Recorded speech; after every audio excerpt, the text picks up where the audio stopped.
brothers and sisters, at this particular juncture, I want to coin a question. And that question is, what is our relationship with our parents? Right now, I want you to ask yourself, what is our relationship with our parents? Are we diligent children with our parents? Are our parents truly happy with us? Are there days in our parents' lives when they sit and they wish we would be different children to what we are? Ask yourself this question.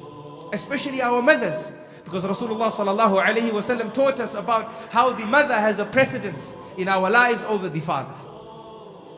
And to make us understand this better, I want you to imagine a mother who writes a letter to her child. What do you think this mother would say in her letter? Would she not say, "My dear son, a long time ago, I received the best news a mother can receive, a human being can receive. And that was the news when I was informed that I was pregnant with you. And my dear child, I cannot express how happy I was on that day." And weeks passed by after that. And my body started changing. And I was scared, because I could not eat except that I would vomit what I ate. And I would feel weak. And my body started expanding as you grew in me. And my dear child, I promise you that with all the fear that I had, I was loving you more with every day that passed. Even though all this was happening to me, the day that I held you became even more dearer to me. And my dear child, those weeks became months. And I became even more heavier, to such an extent where I couldn't stand for long. I couldn't walk for long. And then a time came when I couldn't even sleep on my back, because of the weight of carrying you would cause immense pain on my chest. So I would sleep on my side. But I would fear when I would turn to my side that I might roll onto my stomach and harm you. That was a fear in my mind, my dear child. But I would try my best. And every day that passed, my love for you grew stronger. And my desire to hold you grew stronger. Until, my dear child, a day came when I felt a pain that I never ever felt in my life before. A pain in which I thought I would die. Wallahi, I thought I was going to die. A pain which I would not wish that my enemy felt. And it was the day when you were about to enter this world. And it lasted for long. Pain after pain, contraction after contraction, second after second, minute after minute. By Allah, it felt like a lifetime. I thought I wouldn't survive from this. But I promise you, my dear child, that there was never a moment that I hated you during that process.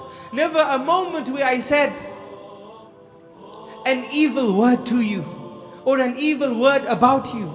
Rather, my desire for you, my desire to hold you, my desire to see you kept me going. That inshallah it's soon, that inshallah it's soon. And I carried on going. I never ever said that I will take revenge over you after you're born. I never ever said that woe to you, woe to you. I never uttered a word of enmity and hatred towards you as I suffered these pangs that felt like the pangs of death. And then, my dear son, or my dear child, you entered this world.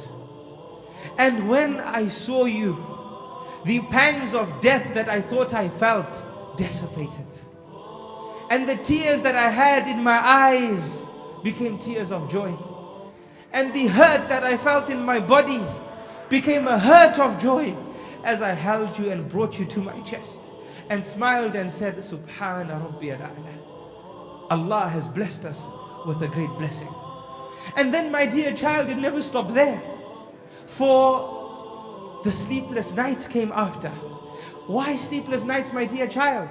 Because I could not tolerate you crying one bit. I would be so tired from looking after you during the day.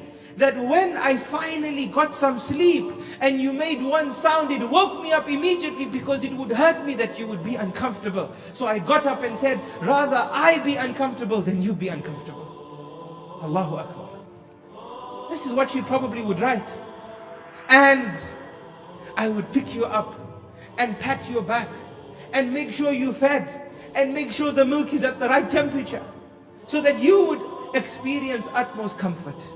And then you grew up, my dear child. I saw you walking, and before that crawling. And then a day came which was difficult for me. And that was the day when I had to take you to school. And I held your hand, my dear child, and I took you to school. And you cried there.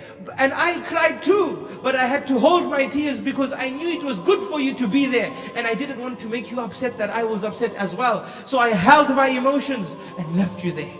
And then, my dear child, you grew in that school and you developed independence and you did things for yourself until a day came in your life and in my life when I was so happy for you, but I was extremely sad as well. And that was the day, my dear child and my dear son, when you were getting married, when you found someone to get married to. I was so happy for you when I saw your happiness. But I was so sad as well. Why? Because, my dear child, those few things which I love doing for you, somebody else is going to do them for you now. Allahu Akbar.